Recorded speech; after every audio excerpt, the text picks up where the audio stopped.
All right, Justin, quick question for you. What is your AI of choice? Currently, I'm still on ChatGPT. Okay. Um, would you ever switch? Yes.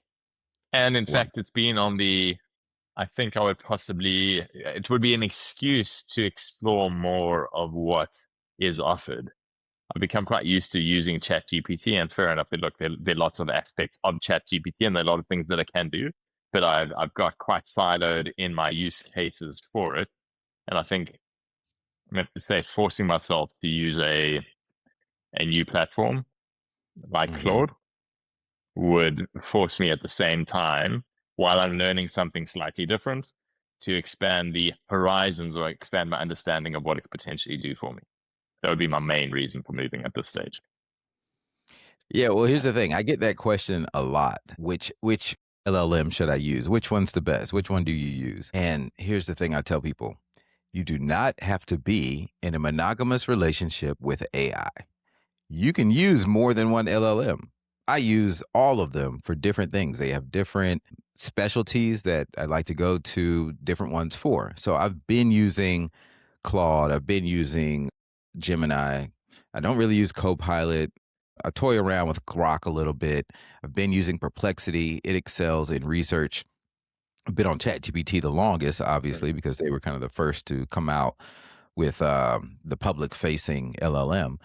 So I find it fascinating that the majority of people look at AI as I have to pick one instead of looking at it like a tech stack where you use more than one piece of software and you don't really think about it. You look at them as having different properties instead of being clones of each other. But now there's this whole movement of people switching from ChatGPT to Claude. Have you all, is this happening in South Africa too? Have you heard about this? Probably not to the extent that it's happening on your side of the pond, Ethan. What is the driver? What is the driver of everybody making the move? Yeah, well, there are a few drivers, and it's been interesting to watch this unfold. So I guess if we go back, Claude has been well. First, Claude was started by a guy who left OpenAI. I can't remember his name, and maybe you could look it up for me. Yeah, I'll But bring it up. he has a different. He wanted to take a whole different spin on AI. So that's why Claude has always felt different than ChatGPT, even though they kind of looked the same when they first came out, and they still kind of look similar. But Claude, to me, has always been kind of a better writer. It sounds more human like, more conversational. It doesn't always glaze you, as my kids say, or make you, think you're great. It's not always a sycophant. It's not always a yes man. They were always the first that were they were better at coding, like vibe coding. So that's why I would use Claude more, but they were a little bit more expensive. Now, you'll hit your usage limits faster on Claude than you will on ChatGPT, and then you'll have to upgrade to a new plan or buy more tokens to keep using Claude. But overall, I would say that the quality has been comparable. Maybe Claude has been a little bit better, but then something happened just a few weeks ago where when they released Opus 4.6 and Claude Cowork and Claude Code, it just the use cases for Claude went way up. So I started developing apps in it, and it you can organize files on your desktop. You can just ask Claude to like organize files on your computer using Cowork. It can actually interact with your local computer, and it just unlocks so many powerful things that you don't even need a developer for. It just took vibe coding to a whole nother level. So those are a couple of the reasons for the Switch. But then we get into some interesting ones. So these Claude has these commercials. So okay, so let me back up. ChatGPT announced that they were going to start putting ads in their lower plans. So I think they were going to release an $8 a month plan and then their free plan that would have ads in it. Claude said, we're not going to do ads. And then they released this series of commercials that are hilarious with people talking to each other. And it's a human talking to a human, but then you quickly realize that one of the humans is an AI. And then that human gives him some advice, and then they slip an ad in there with their advice. And then the other human looks puzzled, like, huh?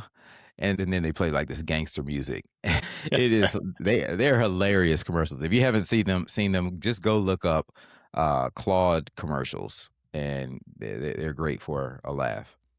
Now, I think that really opened up more people's eyes to Claude. Like the general public kind of looked at AI as synonymous with ChatGPT, and I think that people have now caught on to Claude because of those commercials. I also see more ads for them online when I'm scrolling. I'll see a lot of Claude ads, and then Open Claude was released, which was built kind of inspired by Claude code.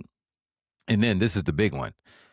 Of course, politics and the government get into it, but the government wanted to use Claude to power defense. They wanted to use their AI technology to power defense and give them a contract. Well, Claude had stipulations. They said, no, we won't do it if, and correct me if I'm getting this wrong, but one was that they wanted to make sure the AI could not be used autonomously, like Yeah. for make life and death decisions, which I think is, yeah, we should never give power to AI to completely like kill someone at AI's decision. There's a haven't people watched Terminator? Like we've been through this. Yeah. We know how Yeah. this ends. Right. And then the other stipulation was being able to like surveillance on people without their knowledge, having mass surveillance. And I'm summarizing here, but the government was like, "No, we're not going to do that. We're only going to use it for lawful purposes." And I believe Claude said, "No, we want you to specifically say you won't do those two things." And it came to an impasse, and Claude was like, "Okay, no, well, we're not going to do it." The government then said, they kind of attacked Claude and said, not only y'all aren't going to get the contract, but you all are also a supply chain risk, and nobody should use you. And it's been this nasty war. But then OpenAI steps up and says, "We'll do it." Sam Altman, of course, and he said, "Yeah, well, of course we'll be law abiding, and we'll step in and we'll help." So now in the App Store, Claude shot up to number one, and OpenAI has declined. And there's this massive movement. People have spoken, and people are moving from ChatGPT to Claude. So there's a lot. A lot has happened in the world of AI. Yeah. So here's another question. Outside of the political reasoning, which I get, and I know that the government has also now cancelled all sorts of contracts with Anthropic, which is very interesting. But do you think prior to this, had Claude positioned itself as a bit more of the LLM for serious AI users to use versus ChatGPT? If you're a serious user, you could be using it, but also a lot of people are just generally helping to write a post for LinkedIn or clean up this email for me or help me better articulate what I need to say on this reply. That generally seems to be happening on ChatGPT, where most of the more serious users that I know, they all reference using Claude. Do you think that's fair as well, Ethan? Yeah, yeah, 100%. Um, and it's been interesting to watch the messaging from both brands. Even when you look at demos that OpenAI, when they would roll out a new model or new features, their demonstrations would be like planning a vacation or something like that. Something very personal, very mainstream for the general public. Whereas Claude, before this, they really didn't do much advertising, but even still, it was more aimed at people who wanted to actually build things using AI. Mm. In fact, I'll share my screen here because I just have this up in the background, and you'll appreciate this because you're a public speaker as well. But check this out. All right, so this is Claude Cowork, and what I did was all I did was I typed in a prompt. I said, "Let's create a web app that's like a scoreboard for my speaking engagements." My inputs, I'm going to give you my survey results, which are usually CSV files and transcripts. And output, I want a beautiful dashboard that shows a leaderboard with the host name and my feedback score, average feedback score, extracted testimonials, and areas for improvement. And then it actually asked me a few questions back. So it's like you're Yeah. working with a developer.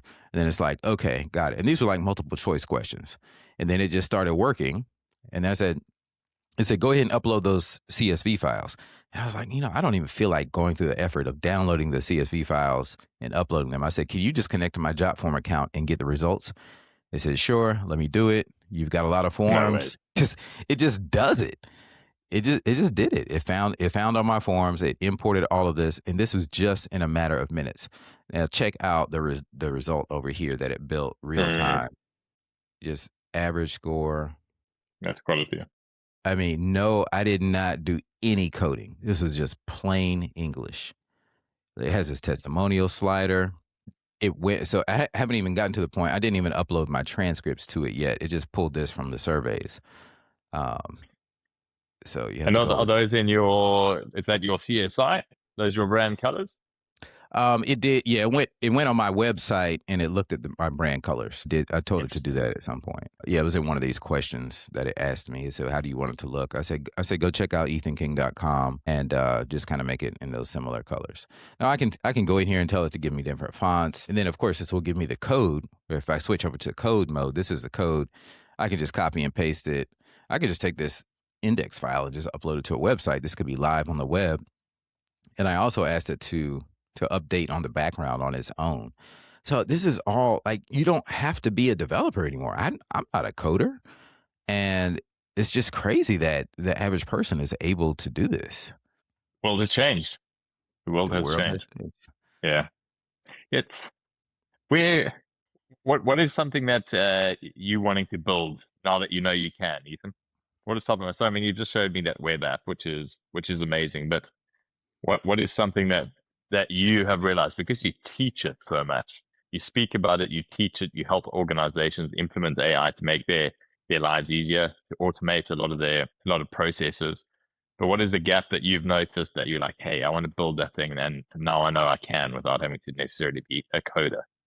Yeah, that's the biggest problem we're going to face, right? The imagination is the limit. What can you Yeah. possibly think of? And I'll give you an answer for right now. This will probably change soon, but the thing I'm setting out to build, and that we're seeing a lot of people build, and that I think everyone should have in their mind to build at some point as this software gets more accessible, is build a dashboard of your life. What are the KPIs in your life that are really important to you? Not just business, it might be health related.